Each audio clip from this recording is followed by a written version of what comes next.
ڕێگامان بەرەو قەزای حەویجەیە. بەر لە چوونە نێو قەزاکە دەچینە ئەو دارستانەی کە بە پێی دانپێدانانی تیرۆریستێکی داعش شوێنی شاردنەوەی ژمارەیەک تەرمی پێشمەرگە دیلەکانی تێدایە. ئەو شوێنەی کە منی لێوەستاوم تیرۆریستانی داعش بۆ شەهیدکردنی ئەو دیلانە بەکارێن هێناوەکە لە شەڕەکاندا کەوتۆتە دەستیان. ئێرە ڕابردوویەکی تاڵ و مێژوویەکی خوێناوی تێدایە. جگە لەم دارستانە بەشێکی زۆری ناوچەکانی حەویجە ببوون بە شوێنی شەهیدکردنی دیلەکانی دەستی داعش کە ئەم سەربازگە کۆنەش یەکێکیانە. ئێرە بنکەی سەربازی بەگارەیە.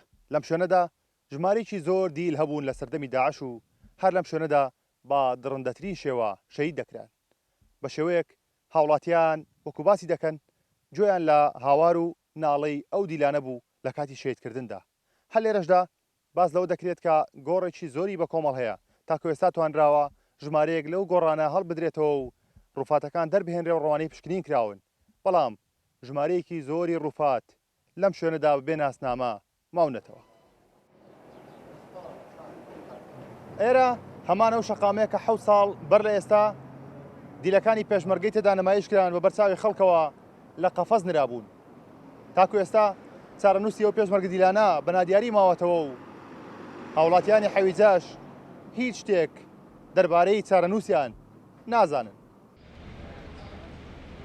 على أبسط شغلة يعدمونه. لەسەر بچووکترین هەڵە خەڵکیان لە سێدارە دەدا. کەسێکیان بە ناوی دادوەرەوە دانابوو لەو بینایی بەرامبەرمان. زیندانی سەرەکی داعش هەر لێرە بوو کە پێشمەرگە دیلەکانیشیان تێدا بوو. ناوبەناو دیلەکانیان بەم شەقامەدا نمایش دەکرد و خەڵکیان ناچار دەکرد لە دەوریان کۆ ببنەوە. الوضع الأمني قبل كان مو زين وهسه لا زين يعني. هیچ کەسێکمان ناوەت بۆ سەردەمی داعش ناخوازین. هەتا بڵی خراپەیان ئەنجامدا. بەهۆی داعشەوە حەویجە وێران بوو. ئەوەی تیاچوو ئەوەشی ڕزگاری بوو ئێستا ماوەتەوە. من بە هیچ شێوەیەک نازانم سارنووسی پێشمەگە دیلەکان چیان بەسەر هاتووە.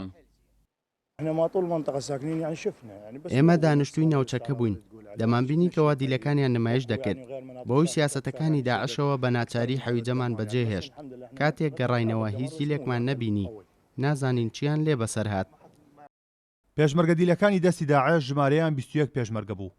لە بربەیانی 30 کانونی دووەمی 2015 بە دیلی کەوتنە دەست چەکدارانی داعش و لەو کاتەدا چەند جارێک لە ڕاگەیاندنەکانی داعشەوە وێنە و ڤیدۆیان بڵاو کرایەوە.